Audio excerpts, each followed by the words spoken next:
राज्यसभा में आम आदमी पार्टी के उपनेता थे राघव चड्ढा।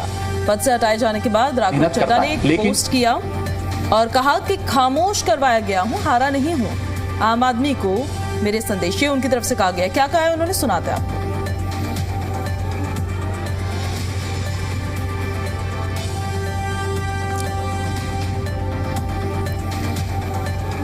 तो राघव चड्ढा को उपनेता पद से हटाया गया है। आम आदमी पार्टी के उपनेता थे राघव चड्ढा।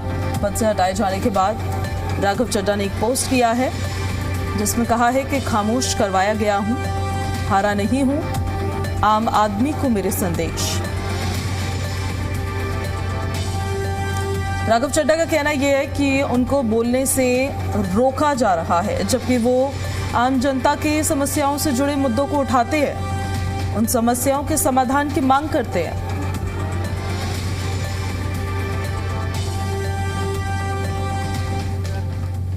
मुझे जब जब पार्लियामेंट में बोलने का मौका मिलता है, मैं जनता के मुद्दे उठाता हूं और शायद ऐसे टॉपिक्स उठाता हूं जिसे आमतौर पर संसद में नहीं उठाया जाता। लेकिन क्या जनता के मुद्दे उठाना, पब्लिक इश्यूज पे बात करना कोई अपराध है? क्या मैंने कोई गुनाह कर दिया, कोई गलती कर दी? Have I done something wrong? ये सवाल आज मैं इसलिए पूछ रहा हूं क्योंकि आम आदमी पार्टी ने राज्यसभा सेक्रेटेरिएट को ये कहा है कि राघव चड्ढा के पार्लियामेंट में बोलने पर रोक लगा दी जाए। जी हां, आम आदमी पार्टी ने पार्लियामेंट को ये सूचित किया है कि राघव चड्ढा को पार्लियामेंट में बोलने का मौका ना दिया जाए। अब भला कोई मेरे बोलने पर रोक क्यों लगाना चाहेगा? मैं तो जब बात करता हूं देश के आम आदमी की बात करता हूं।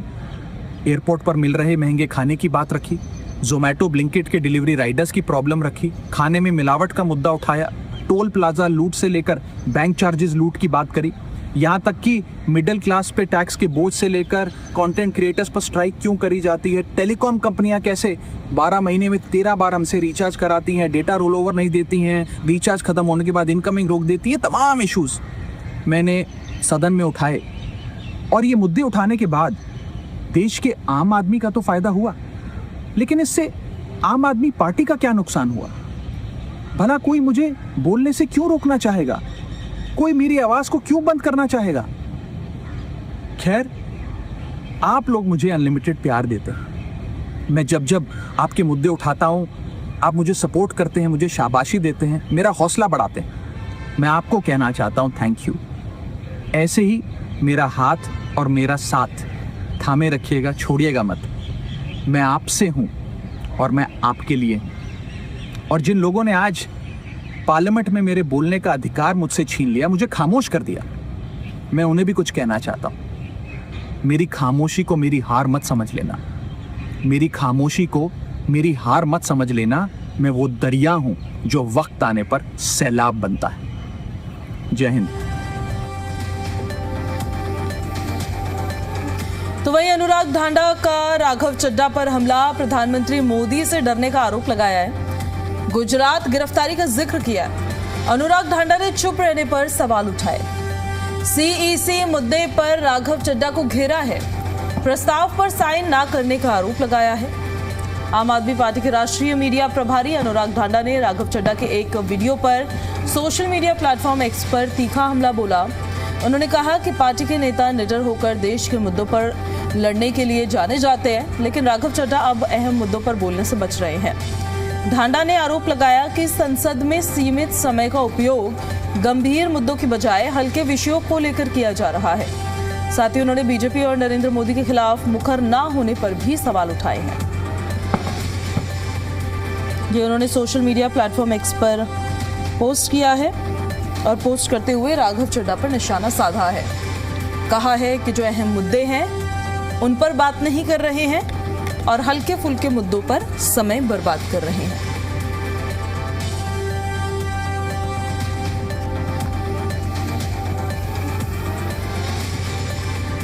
आम आदमी पार्टी नेता सौरभ भारद्वाज ने भी राघव चड्ढा पर वार किया।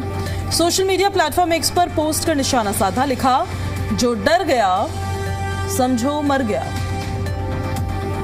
राघव चड्ढा को लेकर आम आदमी पार्टी के नेता सौरभ भारद्वाज दिल्ली यूनिट के अध्यक्ष हैं। उन्होंने सोशल मीडिया प्लेटफॉर्म एक्स पर पोस्ट कर कहा है कि जो डर गया समझो मर गया। राघव चड्ढा को उपनेता के पद से हटाए जाने के बाद से ही ये बयानबाजियां लगातार हो रही है। क्या कहा है सौरभ भारद्वाज ने, सुनाते आपको। हम सब लोग अरविंद केजरीवाल जी के सिपाही हैं और हमने तो एक ही बात सीखी थी, जो डर गया समझो मर गया। हम सबको तो लोगों के मुद्दे उठाने थे सरकार की आंख में आंख डाल के। पिछले कुछ दिनों में हमने देखा जो भी कोई सीरियस मुद्दे सरकार के खिलाफ उठाता है, सरकार से प्रश्न पूछता है, लोगों की बात करता है, सरकार डिक्टेटर की तरह उसको तमाम सोशल मीडिया पर बैन कर रही है। चाहे वो ट्विटर हो, चाहे वो फेसबुक हो, चाहे वो यूट्यूब हो, सब जगह बैन किया जा रहा है। FIR दर्ज कराई जा रही है, मुकदमे किए जा रहे हैं। सरकार को इससे कोई फर्क नहीं पड़ता कि कोई सॉफ्ट PR अपनी पार्लियामेंट में करे, क्योंकि पार्लियामेंट में एक छोटी सी पार्टी का बड़ा लिमिटेड टाइम होता है। उसमें अगर कोई समोसों की बात उठा रहा है तो उससे ज़रूरी है कि देश के बड़े मुद्दों की बात उठाएं। पूरे देश में हमने देखा हर राज्य में चुनाव से पहले सही लोगों के वोट काटे जाते हैं और नकली और झूठे वोट बना के सरकार मानी के साथ सिस्टम पे कब्जा करके चुनाव जीत रही है। वेस्ट बंगाल में भी यही हो रहा है। अभी सारे विपक्षी पार्टियों ने CEC को इम्पीच करने के लिए मोशन लाना चाहा, आपने उसको साइन करने से मना कर दिया। जब भी कोई मुद्दा हो जिसके ऊपर अपोजिशन वॉकआउट करती है, आप वॉकआउट नहीं करते हैं। पिछले कई अरसे से मैंने देखा आपने कोई भी मुद्दा सदन में नहीं उठाया जिसमें आपने प्रधानमंत्री या भारतीय जनता पार्टी की सरकार से प्रश्न किया हो। ऐसे डर की राजनीति कैसे चलेगी? हम लोगों को पंजाब के मुद्दे उठाने, जहां से आप चुन के आते हैं, आप वो मुद्दे भी उठाने से घबराते हैं। अभी गुजरात में पार्टी के करीब 160 कार्यकर्ताओं को झूठे मुकदमों के अंदर उनके ऊपर FIR दर्ज की गई, कईयों को गिरफ्तार किया गया, आप उस पर भी चुप रहे। तमाम नेता हमारे जेल में थे। अरविंद केजरीवाल जी को बतौर चीफ मिनिस्टर सरकार ने एक झूठे मुकदमे में गिरफ्तार कर लिया। आप उस समय भी जो है देश में नहीं थे, आप कहीं जाके छिप गए।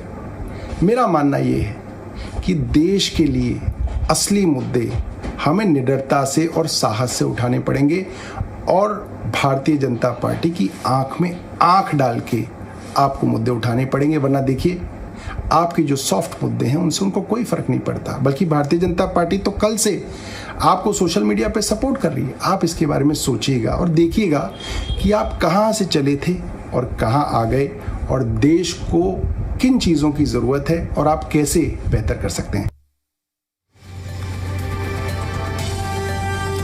कैबिनेट मंत्री कपिल मिश्रा का आम आदमी पार्टी पर हमला, राघव चड्ढा के बहाने साधा निशाना।